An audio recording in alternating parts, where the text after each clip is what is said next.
আসসালামু আলাইকুম রহমতুল্লাহি বারাকাতু। বিসমিল্লাহ, আলহামদুলিল্লাহ, ওসসালাতু ওয়াসসালামু আলা রাসূলিল্লাহ। সিরাতুন নবী সাল্লাল্লাহু আলাইহি ওয়াসাল্লাম ভিডিও সিরিজের ১২তম পর্বে আপনাদের সবাইকে স্বাগত জানাচ্ছি। পবিত্র মাহে রমাদানে শুরু হওয়া আমাদের এই ধারাবাহিক সিরাত আলোচনার বাকি পর্বগুলো নিয়ে আজ থেকে আমরা আবারও আপনাদের মাঝে ফিরে এসেছি। প্রিয় দর্শক, দেখতে দেখতে আমরা ১১টি পর্ব পার করে এসেছি। এই দীর্ঘ পথ পরিক্রমায় আমরা কত কিছুরই না সাক্ষী হয়েছি। আমরা দেখেছি মক্কার সেই তপ্ত বালুকাময় প্রান্তর, দেখেছি বিলাল রাদিয়াল্লাহু তাআলা আনহু এর গায়ের রক্ত, দেখেছি সুমাইয়া রাদিয়াল্লাহু তাআলা আনহা এর শাহাদাত, আরও দেখেছি জন্মভূমি ছেড়ে চোখের জলে মদিনায় হিজরতের সেই হৃদয় বিদারক দৃশ্য। গত একাদশ পর্বে আমরা দেখেছিলাম মদিনায় কিভাবে রচিত হলো এক সোনালী জীবনের সূচনা, কিভাবে আনসার আর মুহাজির একে অপরের গলার হার হয়ে গেলেন, রচিত হলো বিশ্বজগতের সবচেয়ে পবিত্র ভ্রাতৃত্বের বন্ধন।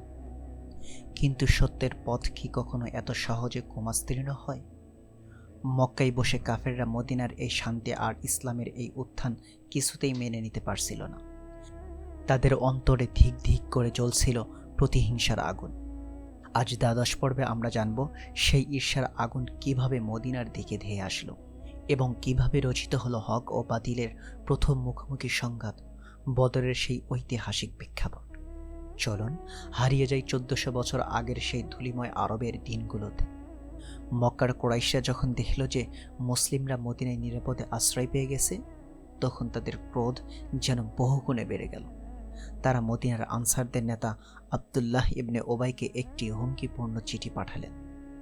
আব্দুল্লাহ ইবনে ওবাই তখনও ইসলামের ছন্দবেশ ধারণ করেনি। সে ছিল মদিনার একজন প্রভাবশালী নেতা। কুরাইশরা চিঠিতে চরম উদ্ধৃতের সাথে লিখল, আপনারা আমাদের লোকদেরকে আশ্রয় দিয়েছেন, তাই আমরা কসম খেয়ে বলছি, হয়তোবা আপনারা তাদের সঙ্গে লড়াই করুন অথবা তাদেরকে মদিনা থেকে বের করে দিন। যদি তা না করেন তবে আমরা সর্বশক্তিতে আপনাদের ওপর ঝাঁপিয়ে পড়ে আপনাদের পুরুষদের হত্যা করব এবং আপনাদের নারীদের সম্মান বিনষ্ট করব। চিঠি পাওয়ার পরই আব্দুল্লাহ ইবনে ওবাই এবং মদিনার পত্তলিকরা রাসূলুল্লাহ সাল্লাল্লাহু আলাইহি ওয়াসাল্লামের বিরুদ্ধে যুদ্ধের জন্য প্রস্তুতি হতে লাগলো। মদিনার আকাশে যখন গৃহযুদ্ধের কালো মেঘ ঢাকা, ঠিক তখনই শান্তির দূত নবীজি সাল্লাল্লাহু আলাইহি ওয়াসাল্লাম খবর পেয়ে তাদের কাছে ছুটে গেলেন। তিনি তাদের বোঝালেন, শোনো, তোমরা কুরাইশের হুমকিতে যথেষ্ট প্রভাবিত হয়েছে মনে হচ্ছে। মক্কার কুরাইশরা তোমাদের যতটা ক্ষতি করতে উদ্যত হয়েছে, তোমরা কি নিজেদের সন্তান আর ভাইদের সাথে যুদ্ধ করে তার চেয়ে বেশি ক্ষতি করতে চাও? নবী সাল্লাল্লাহু আলাইহি ওয়াসাল্লামের এক কথাই ঐশ্বরিক এক জাদু ছিল। তার এই কথা শোনার পরেই ইবনে ওবাইয়ের সহযোগীরা ছত্রভঙ্গ হয়ে গেল। একটি নিশ্চিত রক্তক্ষয়ী গৃহযুদ্ধ সেদিন নবীজির প্রজ্ঞায় থেমে গিয়েছিল। কিন্তু কুরাইশদের দম্ভ এখানেই থামেনি। এরপর মদিনার বিশিষ্ট সাহাবী হযরত সাদ ইবনে মুআয রাদিয়াল্লাহু তাআলা আনহু যখন উমরা হজ পালনের জন্য মক্কায় যান, তখন দুপুরে কাবা চত্বরে আবু জেহেলের সাথে দেখা হয়ে যায়। আবু জেহেল সাদকে তাওয়াফরত অবস্থায় দেখে রেগে ফেটে পড়ে বলল, আপনি বড় নিবিষ্ট মনে তাওয়াফ করছেন দেখছি, অথচ আপনারা বেদিনকে আশ্রয় দিয়ে রেখেছেন। খোদার কসম, আপনি যদি আবু সুফিয়ানের মেহমান না হতেন তবে আপনাকে নিরাপদে মদিনায় ফিরে যেতে দিতাম না। হযরত সাদ রাদিয়াল্লাহু তাআলা আনহু ছিলেন মদিনার বীর সন্তান। তিনি একটুও না ঘাবড়িয়ে আবু জেহেলকে কড়া ভাষায় জবাব দিলেন, শোনো, তুমি যদি আমাকে তাওয়াফ থেকে বিরত রাখো তবে আমিও তোমাকে এমন জিনিস থেকে বিরত রাখব যা তোমার জন্য আরও মারাত্মক। আর তা হলো মদিনার কাছ দিয়ে তোমার বাণিজ্যের পথ আমি বন্ধ করে দেব। এভাবেই প্রথম মক্কা ও মদিনার মধ্যে একটি প্রবল স্নায়ুযুদ্ধের সূচনা হলো। প্রিয় দর্শক, এরপর থেকে মদিনার অবস্থা একেবারেই পাল্টে গেল। মুসলিমরা বুঝতে পারল কুরাইশরা যে কোনো সময় রাতের অন্ধকারে মদিনায় আক্রমণ করতে পারে। মদিনার বাতাসে তখন ভয় আর সংখ্যা। সাহাবা ইকরাম রাতে ঘুমানোর সময়ও তলোয়ার পাশে রাখতেন। নবীজি সাল্লাল্লাহু আলাইহি ওয়াসাল্লাম নিজেও রাত জেগে থাকতেন। সাহাবীরা রাতভর নবীজির পাহারায় নিয়োজিত থাকতেন। কি এক ভীতিকর পরিস্থিতি! দীর্ঘদিন ধরে মক্কার কাফেরদের সীমাহীন জুলুম মুসলিমরা মুখ বুজে সহ্য করেছে, কিন্তু এবার আল্লাহ তাআলা তার প্রিয় বান্দাদের আর মাজলুম থাকতে দিলেন না। মদিনায় অবতীর্ণ হলো যুদ্ধের বা আত্মরক্ষার প্রথম নির্দেশ। মহান আল্লাহ তাআলা ঘোষণা করলেন, যাদের সাথে যুদ্ধ করা হচ্ছে তাদেরকেও যুদ্ধের অনুমতি প্রদান করা যাচ্ছে, কেননা তারা মাজলুম। নিশ্চয় আল্লাহ তাআলা তাদের সাহায্য করতে সক্ষম। এ আয়াতের মাধ্যমে মুসলিমরা দীর্ঘ প্রতীক্ষা আর ধৈর্যের পর নিজেদের জান, মাল ও দ্বীনের হেফাজতের অধিকার পেলেন। তবে এই যুদ্ধ কোনো আগ্রাসন ছিল না, এটি ছিল কেবল কুরাইশদের সীমালঙ্ঘন ও জুলুমের পাল্টা জবাব। যুদ্ধের অনুমতি পাওয়ার পর রাসূলুল্লাহ সাল্লাল্লাহু আলাইহি ওয়াসাল্লাম অত্যন্ত দূরদর্শী সেনাপতির মতো মদিনার চারপাশে নিরাপত্তার ব্যবস্থার জোরদার করতে শুরু করলেন। ছোট ছোট দলে সাহাবীদের পাঠিয়ে কুরাইশিদের বাণিজ্য রুটে টহল দিতে লাগলেন। উদ্দেশ্য ছিল কুরাইশদের বোঝানো যে মুসলিমরা আর দুর্বল নেই। এই সময় বেশ কয়েকটি ছোট ছোট অভিযান পরিচালিত হয়, যেমন সারিয়ায়ে সাইফুল বাহার, সারিয়ায়ে রাবেগ, গাজওয়াতুল আবওয়া এবং গাজওয়ায়ে জুল উসাইরা। এর মধ্যে একটি অপ্রত্যাশিত ঘটনা ঘটে গেল। হিজরি দ্বিতীয় বর্ষের রজব মাসে রাসূলুল্লাহ সাল্লাল্লাহু আলাইহি ওয়াসাল্লাম হযরত আব্দুল্লাহ ইবনে জাহাশ রাদিয়াল্লাহু তাআলা আনহুর নেতৃত্বে একটি ছোট গোয়েন্দা দল পাঠালেন মক্কার কাছাকাছি নাখলা নামক স্থানে, কেবল তথ্য সংগ্রহ করার জন্য। কিন্তু ঘটনাক্রমে পবিত্র মাস রজবের শেষ দিনে কুরাইশদের একটি কাফেলার সাথে তাদের সংঘাত বেঁধে যায় এবং আমর ইবনে হাজরামি নামক এক কুরাইশ নেতা নিহত হয়। পবিত্র মাসের যুদ্ধ, এই ঘটনাকে কেন্দ্র করে কুরাইশরা মক্কায় তুমুল প্রোপাগান্ডা শুরু করলো। তারা বলতে লাগলো, মুহাম্মদ সাল্লাল্লাহু আলাইহি ওয়াসাল্লাম পবিত্র মাসের অমর্যাদা করেছ। এমনকি মদিনার কিছু মুসলিমও দুশ্চিন্তায় পড়ে গেল। তখন মহান আল্লাহ তাআলা আয়াত নাজিল করে সংশয় দূর করে দিলেন। তারা আপনাকে পবিত্র মাস সম্পর্কে জিজ্ঞাসা করে যে তাতে যুদ্ধ করা কেমন। বলে দিন, তাতে যুদ্ধ করা ভীষণ অন্যায়, কিন্তু আল্লাহর রাস্তায় বাধা দেওয়া এবং তার সাথে কুফরি করা, মসজিদে হারামে বাধা দেওয়া এবং তার বাসিন্দাদের সেখান থেকে বের করে দেওয়া আল্লাহ তাআলার কাছে তদপেক্ষা বড় অন্যায়, আর ফিতনা হত্যার চেয়েও বড় অপরাধ। অর্থাৎ কাফেররা যে মাসের পর মাস মুসলিমদের উপর জুলুম করেছে, ভিটামাটি ছাড়া করেছে, সেটা পবিত্র মাসে একটি বিচ্ছিন্ন সংঘাতের চেয়েও অনেক বড় অপরাধ। এই একই সময় হিজরি দ্বিতীয় বর্ষের শাবান মাসে আল্লাহ তাআলা বাইতুল মুকাদ্দাসের পরিবর্তে পবিত্র কাবা ঘরকে মুসলমানদের কিবলা হিসেবে ঘোষণা করলেন। এটি ছিল মুসলিমদের জন্য এক স্বাধীন ও নতুন পরিচয়ের চূড়ান্ত স্বীকৃতি। দিন যত গড়াতে লাগলো, এসে গেল দ্বিতীয় হিজরির রমজান মাস। মদিনায় খবর এলো, কুরাইশ নেতা আবু সুফিয়ান সিরিয়া থেকে এক বিশাল বাণিজ্য কাফেলা নিয়ে মক্কায় ফিরছে। এই কাফেলায় মক্কাবাসীদের প্রচুর ধন সম্পদ ছিল, অন্তত 50,000 স্বর্ণমুদ্রা। এই অর্থ দিয়ে তারা মুসলিমদের বিরুদ্ধে যুদ্ধের প্রস্তুতি নিচ্ছিল। রাসূলুল্লাহ সাল্লাল্লাহু আলাইহি ওয়াসাল্লাম এই কাফেলা আটকানোর জন্য সাহাবীদের প্রস্তুত হতে বললেন। এটি কোনো পূর্ব পরিকল্পিত বড় যুদ্ধ ছিল না, তাই মদিনায় কোনো সাধারণ সেনা সমাবেশ করা হয়নি। মাত্র 313 জন বা 314 জন সাহাবী নিয়ে নবীজি সাল্লাল্লাহু আলাইহি ওয়াসাল্লাম মদিনা থেকে বের হলেন। প্রিয় দর্শক, একবার দৃশ্যটি কল্পনা করুন। এই ক্ষুদ্র বাহিনীর কাছে কোনো আধুনিক বা ভারী অস্ত্র ছিল না। পুরো বাহিনীতে মাত্র 2টি ঘোড়া, একটি হযরত জুবাইর ইবনে আওম রাদিয়াল্লাহু তাআলা আনহুর এবং অপরটি মিকদাদ ইবনে আসওয়াদ রাদিয়াল্লাহু তাআলা আনহুর। আর উট ছিল মাত্র 70টি। এক একটি উটে পর্যায়ক্রমে 3-4 জন করে সাহাবী আরোহণ করে পথ চলছিলেন। এমনকি স্বয়ং সেনাপতি বিশ্বনবী রাসূলুল্লাহ সাল্লাল্লাহু আলাইহি ওয়াসাল্লাম, হযরত আলী রাদিয়াল্লাহু তাআলা আনহু এবং মারশাদ রাদিয়াল্লাহু তাআলা আনহু, এই 3 জন মিলে এক উট ভাগাভাগি করে চলছিলেন। এটাই ছিল তাদের পার্থিব সম্পদ, কিন্তু তাদের বুকে ছিল ঈমানের এমন এক জ্বলন্ত বহিঃশিখা যা হাজারো তলোয়ারের চেয়ে ধারালো। অন্যদিকে আবু সুফিয়ান অত্যন্ত ধূর্ত ছিল। সে মুসলিম বাহিনীর খবর পেয়ে অত্যন্ত সতর্কতার সাথে কাফেলার পথ পরিবর্তন করে সাগরের উপকূল ধরে মক্কার দিকে ছুটল এবং মক্কায় দ্রুত সাহায্য চেয়ে পাঠালো। খবর পেয়ে মক্কার কাফেলা দম্ভ আর অহংকারে ফেটে পড়ল। মক্কার প্রতিটি ঘর থেকে লোক বেরিয়ে আসলো। আবু জেহেলের নেতৃত্বে প্রায় 1000 সুসজ্জিত সৈন্য, 100টি ঘোড়া আর 600 বর্মধারী যোদ্ধা মদিনার দিকে রওনা হলো। তাদের উদ্দেশ্য ছিল মুসলমানদের চিরতরে শেষ করে দেওয়া। শয়তান স্বয়ং সুরাকা ইবনে মালিকের রূপ ধরে এসে তাদেরকে প্রচোদনা দিতে লাগলো। আজকের দিনে মানুষের মধ্যে কেউ তোমাদের ওপর বিজয় হতে পারবে না, আমি তোমাদের পাশে আছি। একদিকে আবু সুফিয়ান তার কাফেলা নিয়ে নিরাপদে পালিয়ে যেতে সক্ষম হলো। সে মক্কার বাহিনীকে ফিরে যেতে খবর পাঠালো, কিন্তু অহংকারে আবু জেহেল দম্ভ ভরে বলল, কখনোই না, আল্লাহর কসম, আমরা বদর যাব, সেখানে 3 দিন অবস্থান করব, উট জবাই করব, মদের আসর বসাবো, আর গায়িকারা গান গাইবে, সারা আরব আমাদের শক্তির কথা জানবে। এদিকে রাসূলুল্লাহ সাল্লাল্লাহু আলাইহি ওয়াসাল্লাম মাঝপথে জানতে পারলেন যে বাণিজ্য কাফেলা পালিয়ে গেছে এবং মক্কার এক বিশাল সশস্ত্র বাহিনী বদরের দিকে ধেয়ে আসছে।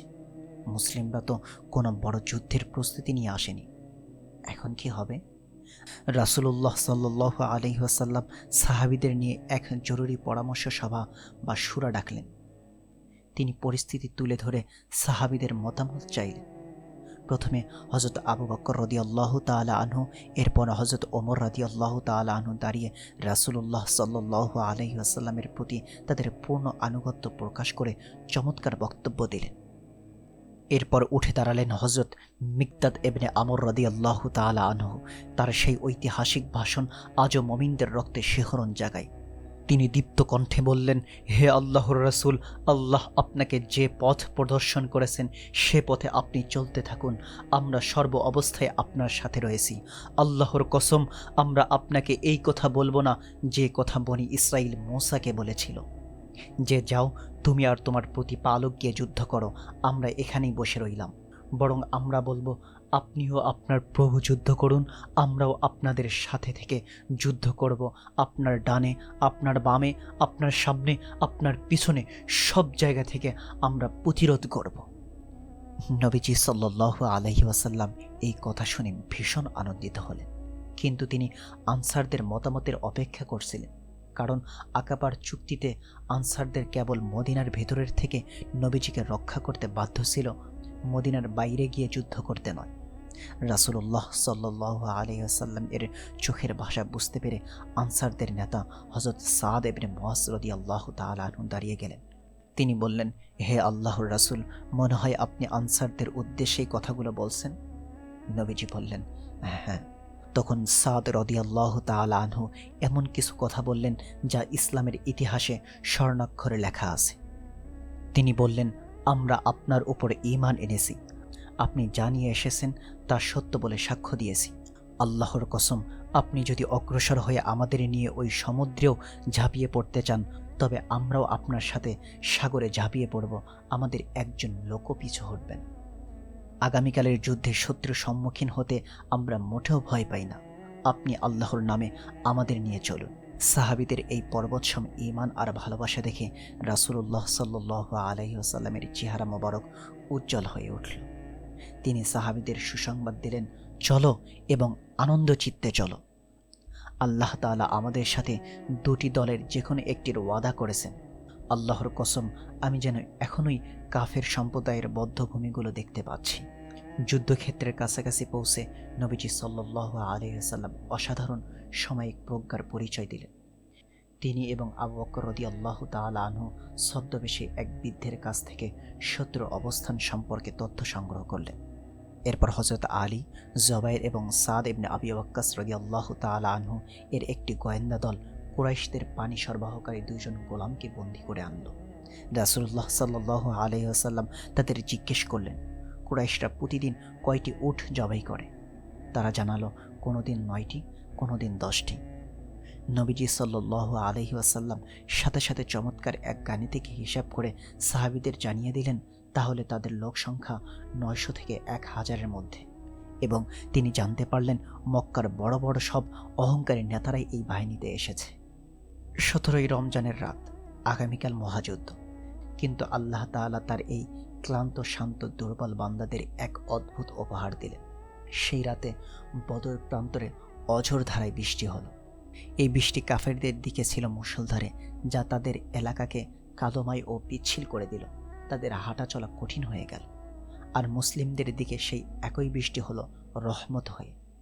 বালুময় মাটি শক্ত হয়ে তাদের হাঁটার উপযোগী হলো, আর তারা তৃপ্তির সাথে নিজেদের মস্ক বা পানি পাত্র সংগ্রহ করে পবিত্র হলেন।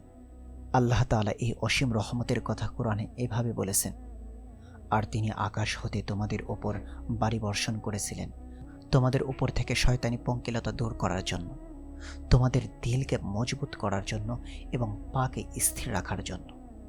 সেই রাতে মক্কার বিশাল বাহিনীর চোখে চিন্তায় ঘুম নেই, আর মদিনার ৩১৩ জন শূন্য হাতের মুজাহিদ আল্লাহর রহমতের চাদর গায়ে জড়িয়ে পূর্ণ শান্তিতে গভীর ঘুমে আচ্ছন্ন হলেন। হযরত সাদ ইবনে মুআজ রাদিয়াল্লাহু তাআলা আনহুর পরামর্শে একটি উঁচু টিলার উপর নবীজি সাল্লাল্লাহু আলাইহি ওয়াসাল্লামের জন্য একটি আরিশ বা অস্থায়ী ছাউনিওয়ালা তাঁবু নির্মাণ করা হলো। নবীজি সাল্লাল্লাহু আলাইহি ওয়াসাল্লাম রণাঙ্গনের দিকে আঙ্গুল ইশারা করে বলছিলেন, আগামীকাল ইনশাআল্লাহ অমুকের বদ্ধভূমি এখানে তমুকের বদ্ধভূমি হবে। আগামীকাল সকালে তাদের জন্য অপেক্ষা করছে এক নতুন ইতিহাস। প্রিয় দর্শক, বদরের প্রান্তরের দিকে এগিয়ে যাওয়া এই রোমাঞ্চকর ঘটনা থেকে আমাদের আজকের জীবনের জন্য কি কি শিক্ষা রয়েছে, চলুন এক নজরে তা শুনিয়ে নেই। মদিনা ইবনে উবাইয়ের মতো চরম বিরোধীর উস্কানি রাসূলুল্লাহ সাল্লাল্লাহু আলাইহি ওয়াসাল্লাম যেভাবে ঠান্ডা মাথায় মোকাবেলা করেছিলেন তা আমাদের শেখায় রাগের বশবর্তী না হয়ে প্রজ্ঞা দিয়ে যে কোনো বড় বিপদ বা কলহ মিটানো সম্ভব। 1000 সুসজ্জিত অহংকারী সৈন্যের বিপরীতে মাত্র ৩১৩ জন সাহাবীর সাহসিকতার প্রমাণ করে যে জাগতিক হাতিয়ারের সংখ্যার চেয়ে আল্লাহর উপর তাওয়াক্কুল আর মজবুত ঈমানই বিজয়ের আসল চাবিকাঠি। রাসূলুল্লাহ সাল্লাল্লাহু আলাইহি ওয়াসাল্লাম আল্লাহর নবী হওয়া সত্ত্বেও কোনো একতরফা সিদ্ধান্ত নেননি। তিনি বিপদের সময় সাহাবীদের সাথে পরামর্শ করেছেন। পরিবার বা সমাজ পরিচালনায় পারস্পরিক পরামর্শের কোনো বিকল্প নেই। হযরত সাদ এবং মিকদাদ রাদিয়াল্লাহু তাআলা আনহুর মতো সাহাবীরা শিখিয়ে গেছেন, আল্লাহর দ্বীনের জন্য সত্যের পক্ষে দাঁড়ানোর জন্য নিজের জীবন, সম্পদ সবকিছু হাসিমুখে অকাতরে বিলিয়ে দেওয়ার নামই হলো প্রকৃত ভালোবাসা। পূব আকাশে উদিত হলো ১৭ রমজানের রক্তিম সূর্য। বদর প্রান্তরের এক পাশে দাঁড়িয়ে আছে মক্কার দম্ভ, অহংকার আর 1000 সুসজ্জিত সৈন্য, আর অন্য পাশে শূন্য হাতে কেবল আল্লাহর ওপর অগাধ ভরসা করে দাঁড়িয়ে আছে বিশ্বনবী সাল্লাল্লাহু আলাইহি ওয়াসাল্লাম এবং তার জানবাজ ৩১৩ জন সাহাবী। কি হবে এরপর? এই অকল্পনীয় মহাযুদ্ধের বিস্তারিত রোমাঞ্চকর দৃশ্য, ফেরেশতাদের অবতরণ এবং চূড়ান্ত বিজয়ের শ্বাসরুদ্ধকর গল্প নিয়ে আমরা আসছি আগামী 13তম পর্বে। সেই পর্যন্ত আপনাদের অপেক্ষা করার অনুরোধ রইল। মহান আল্লাহ তাআলা আমাদের সবাইকে সাহাবা একরামের মতো দৃঢ় ঈমান আর নবীজি সাল্লাল্লাহু আলাইহি ওয়াসাল্লামের প্রতি নিখাদ ভালোবাসা নসিব করুন। আজকের মতো এখানেই বিদায় নিচ্ছি। ভালো থাকবেন, সুস্থ থাকবেন আর আমাদের সাথেই থাকবেন। আসসালামু আলাইকুম ওয়া রাহমাতুল্লাহি ওয়া বারাকাতুহু।